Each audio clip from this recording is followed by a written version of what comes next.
The teasers dropped. The fandom went silent. In an instant, the entire K-pop world was turned upside down. The headline, burning through the internet, HYBE just exposed NewJeans, they must apologize or die. Welcome to StarScope K-Report.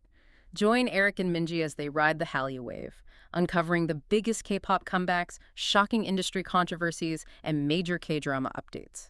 From internet-breaking rumors to historic chart milestones, we dive deep into the world of Korean entertainment. Oh my God, yes. I mean, imagine waiting like 16 grueling months for your absolute favorite group to return. For a top-tier act, a hiatus of that length isn't just a pause, It's an eternity that can completely kill their momentum. Right, it's practically a death sentence in this industry. Exactly. So you finally click play on this surprise anniversary video, expecting to see this like untouchable sisterhood that basically redefined modern K-pop aesthetics. But instead you realize one of them is completely erased from the visuals. Yeah, just gone. Just gone. And worse, that missing member and her family were just slapped with a 43 billion won lawsuit. Which is nearly $30 million aimed at a single former idol.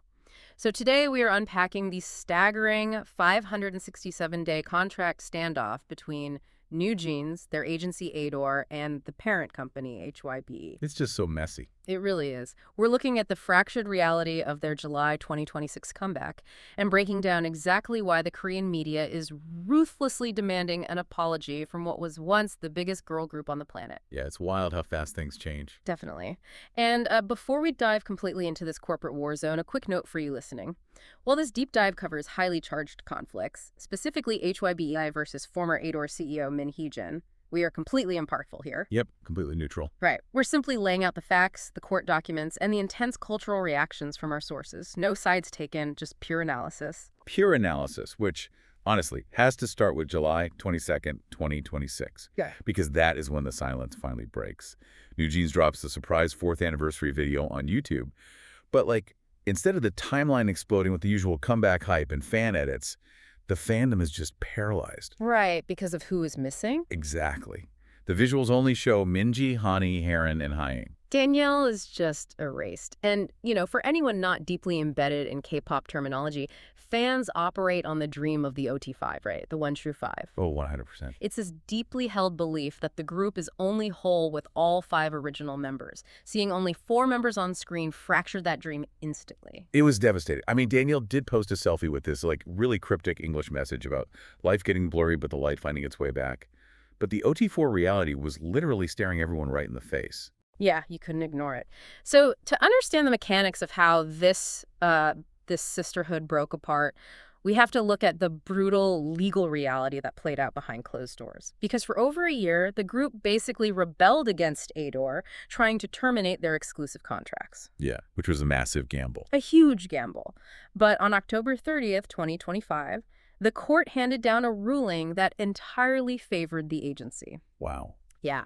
The judge validated the members' contracts until July 2029. The court's logic was basically that a simple, quote, breakdown of trust or internal management disputes do not give an artist the legal right to just unilaterally tear up a multi-million-dollar corporate agreement. So the revolution totally failed. The court essentially told them, you were legally bound employees who can't just walk away because of bad vibes in the boardroom. Right. Exactly. And that failed legal battle triggered the most fragmented, chaotic return to an agency I think we've ever seen in the Hallyu wave. It was incredibly disjointed. I mean, you had the 2 youngest members, the Maeknaes, right, Haerin and Hyein. Yeah, they were actually so smart about it. They navigated the fallout very carefully. They went straight to ADOR, negotiated their return directly with the agency, and made their announcement through proper, structured official channels. Which is how you're supposed to do it. Right. But then you have the remaining 3, Minji, Hanni, and Danielle, who were quickly dubbed the MHD trio by the Korean internet. And they took a completely rogue path. Late at night, they dropped this rushed unilateral return notice through their private lawyers, basically claiming ADOR was intentionally ignoring their attempts to communicate. But ADOR's response was just sheer bewilderment. They firmly denied ignoring anyone and claimed they were completely blindsided by those private lawyer emails. It was such a mess. It was. And this fractured, uncoordinated strategy brings us to the tectonic shift in this saga, which is Danielle's fate.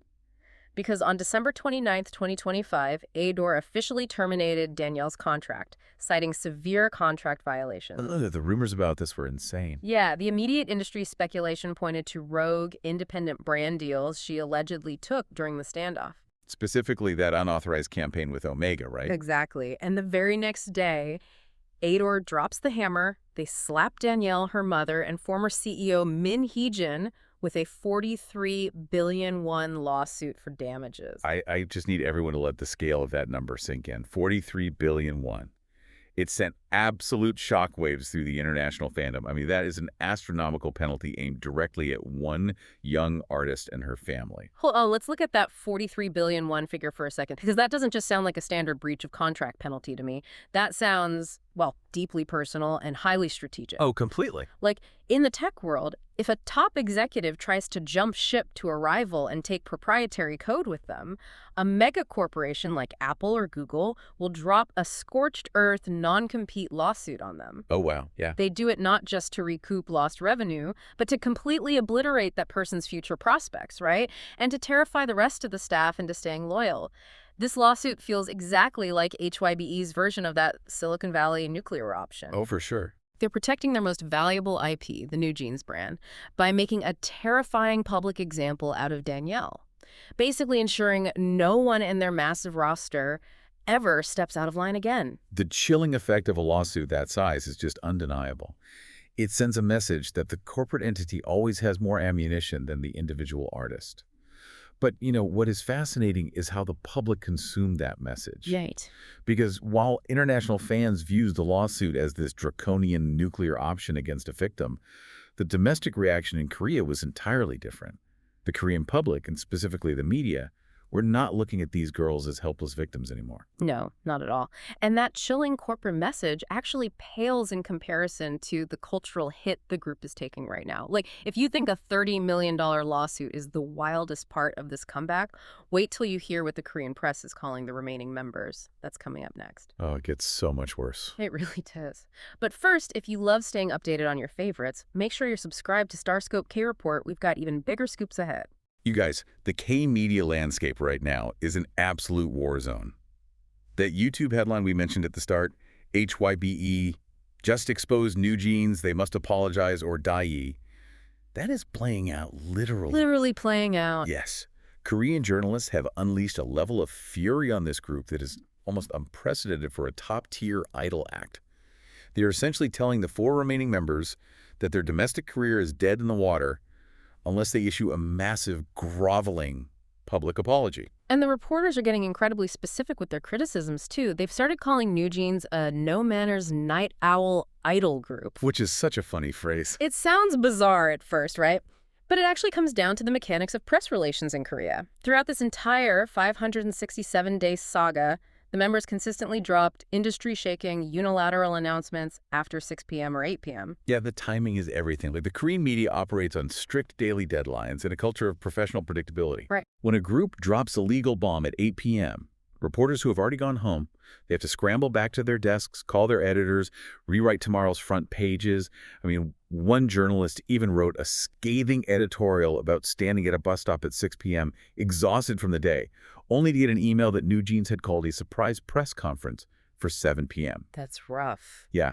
By repeatedly ignoring standard business hours, the group broke this unwritten rule of professional courtesy. So the press labeled them a parliament of owls because they viewed these late-night drops as entitled and deliberately disrespectful to the working class of the industry. It definitely shattered the carefully curated illusion of the, polite, accommodating idol. Okay. But the tension goes much deeper than bad timing. We have to talk about the meme that cemented this animosity. Because during that surprise 2024 press conference, a veteran journalist asked Minji if they truly grasped the legal and financial consequences of their rebellion. Ooh, yeah, this is bad. Minji didn't offer a PR-friendly answer. Instead, she looked straight at the reporter and asked, "Do you understand?" Oh my God, in the context of Korean culture, that is a seismic moment. Explain that for a second. Yeah, so the hierarchical dynamic between a young hoobie, like a junior in the industry, and an older sunbae or veteran professional, it's built on extreme deference. For a young idol to flip the script and condescendingly ask an older reporter, "Do you understand?" It was perceived as incredibly abrasive. Just a massive sign of disrespect. Huge. It became an instant viral meme. And let me tell you, the journalists banked that moment. They did not forgive that perceived arrogance. And now that the court has ruled against the group, the press is throwing that exact phrase right back in their headlines. They're literally writing, NewJeans, do you truly understand what is happening to your career? Wow. And it isn't just independent journalists airing their grievances either. The Korea Entertainment Management Association, or KEMA, actually stepped into the ring with an official statement. Yeah, they didn't hold back. It's not. KEMA strongly condemned former CEO Min Hee-jin for tampering.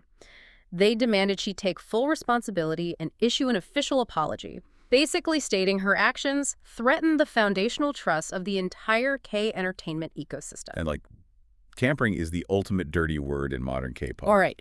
It refers to an outside entity secretly convincing contracted artists to break their agreements so the outside party can sign them, completely bypassing the massive financial investment the original agency made to develop the group. So KEMA's statement essentially validated the media's anger and gave the domestic netizens the green light to just unleash their fury. Yeah, the divide right now between domestic K-nets and international stands is just this massive, unbridgeable chasm. Just look at the brand reputation rankings. For a casual listener, these rankings might just seem like a popularity contest, but they are the lifeblood of K-pop finance. Oh, absolutely. They dictate everything. Right. These indices dictate which idols get lucrative commercial films and brand deals. For months, NewJeans was slipping, 10th place, 48th place, and then they were totally excluded from the top 100. Just erased entirely from the board. It's crazy. A highly dedicated fan actually called a brand reputation representative to demand answers for the erasure and then leaked the audio transcript of the call online. I heard about this. Yeah. When the fan demanded to know why NewJeans was removed, the representative bluntly told them, think of it like the 50-50 case. And when the fan tried to argue the legal nuances, the representative actually started yelling and threatened to sue the fan for defamation. Wow. I mean, it just illustrates how toxic the mere association with this group has become in corporate circles. It's wild. But let me challenge this media narrative for a second here. Isn't the K-media acting a bit like a spurned ex? Wait, how do you mean? Well, when NewJeans was debuting, breaking Spotify records and dominating the global charts, the press absolutely fed the hype machine. They loved writing about the revolutionary girls changing the industry. Oh, for sure, they were the darlings. Right. But the second the court rules against them, the journalists pivot so hard, labeling them spoiled brats and night owls. Are the reporters actually morally outraged by the legal breach of contract, or are they just furious that the girls stopped playing the perfect, obedient, compliant idols that the industry demands? I mean, that is the pivotal question of this entire saga. Did they cross a professional, legal line, or did they simply break the illusion of the perfect idol? Because the backlash isn't just about broken contracts, it's about broken trust. Like in a Time magazine interview, the members basically said the Korean system was turning them into, quote, revolutionaries. Right. The domestic public saw that as insulting the very nation and industry that made them global superstars. Furthermore, their corporate war caused intense collateral damage. Because of the ongoing disputes, fellow HYBE label mates like Elite and Ella Seraphim endured brutal cyberbullying. Yeah, that was so awful to see. It was terrible. Fans accused these younger groups of copying NewJeans concepts. The internal trust is so decimated that industry insiders now joke that ADOR staff need to wear body cams when interacting with the remaining NewJeans members just to protect themselves from future false allegations. Just a profound shift in power dynamics. I mean, we are watching the rules of the Hallyu wave get rewritten in real time. Later in the deep dive, we're going to look at the shocking historical reality of K-pop contracts and why this specific saga changes the fandom forever. But first, hit that subscribe button so you never miss a KT update. So as we watch this incredible public backlash unfold, we have to ask a broader question, Has the K-pop fandom finally stopped blindly defending their biases? It's a great question. Because historically, if an idol group went to war with their company, the fans and the general public instantly, unconditionally sided with the artist. Yeah, and to understand the mechanics of why that default loyalty is vanishing, we have to look at the evolution of the, quote, slave contract. Based on academic research into the Korean music industry, the landscape has long been controlled by the big four agencies, HYBE, SM, YG, and JYP. Right. Historically, this industry was built on a brutal trainee debt system. And exactly how it worked is horrifying by modern standards.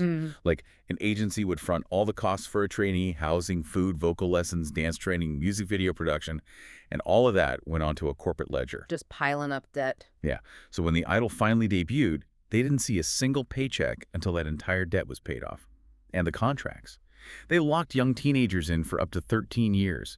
You couldn't leave, you had severe restrictions on your personal freedom, and you were barely making survival money. We saw this play out in huge high-profile lawsuits. 3 members of the legendary group TVXQ had to sue SM Entertainment over those 13-year terms. The boy group BAP sued their agency, revealing they were paid around $20,000 total for 3 years of massive, grueling, chart-topping success. That is just heartbreaking. And the girl group Stellar claimed they made just $9,000 across 7 years. Those idols were universally viewed as absolute victims of a cruel, exploitative machine. Their sacrifices were really the catalyst that forced the Fair Trade Commission to step in and legally mandate the standard 7-year contract limit we see today. So what does this historical context mean for NewJeans? Like, why isn't the public rallying behind them like they did for BAP or TVXQ? It's a totally different situation now. It really is. It comes down to a monumental shift in resources and reality. NewJeans did not debut in a crumbling basement studio under a mountain of trainee debt. They debuted with incredible, unprecedented advantages. They had the massive financial backing of HYBE, literally a multi-billion-dollar conglomerate, and the creative genius of Min Hee-jin. According to financial reports, they were incredibly well compensated right out of the gate, allegedly earning over $5 to $10 billion won each. Wow. I mean, that is millions of dollars per member in a very short time frame. Right, and this is where we see a massive role reversal. Contract disputes in K-pop used to be David versus Goliath, you know? The penniless, overworked trainee fighting for their life against the evil mega corporation. But NewJeans is a Goliath. Yeah, they really are. They have millions in the bank, global influence, and massive cultural power.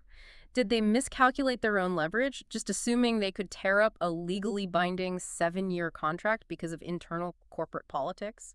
The Korean media certainly thinks they miscalculated. I mean, the public is looking at these highly privileged, wealthy young artists and saying, you signed a contract, you lost in court. You can't just act like the rules of the business world don't apply to you. Exactly. And this ties back to the 50-50 case we mentioned earlier. That scandal fundamentally changed how netizens consume K-pop. 50-50 had a colossal viral hit with Cupid, and then immediately tried to break their contracts, allegedly due to outside corporate tampering. Right, and the fans started. Because of that specific scandal, fandoms today act like amateur corporate lawyers. They track court filings, they read quarterly earnings reports, and they analyze agency statements. They realize that sometimes it's not a poor artist being abused, it's outside forces trying to poach a profitable asset without paying the development costs. So fans are no longer blindly loyal to the idol. They're fiercely protective of the fairness of the system. Yeah, exactly. They walked out with no transition plan, they came back fractured, and now they expect the industry to just welcome them back with open arms. It's a clash between the emotional reality of being young artists caught in a corporate crossfire and the cold, hard legal reality of intellectual property. And that brings us to the ultimate crossroads for the Hallyu wave. If NewJeans successfully reclaims the charts with an OT4 comeback, without Danielle and without ever officially apologizing to the K-media or their bullied label mates, what does that say about the true power of scandals in modern K-pop? I don't even know. Right. Does a flawless track record of music and an unbreakable international fandom ultimately excuse any behavior? Or will the ghost of this failed coup permanently limit their legacy, proving that no one, not even the biggest group in the world, is bigger than the machine itself? It's a ticking time bomb, and we're all just watching the clock to see who blinks first. You've been listening to StarScope K-Report, where Eric and Minji bring you the stories shaping K-pop, K-dramas, and the global Hallyu wave. Thanks for tuning in, and don't forget to subscribe for more stories that keep the stars shining.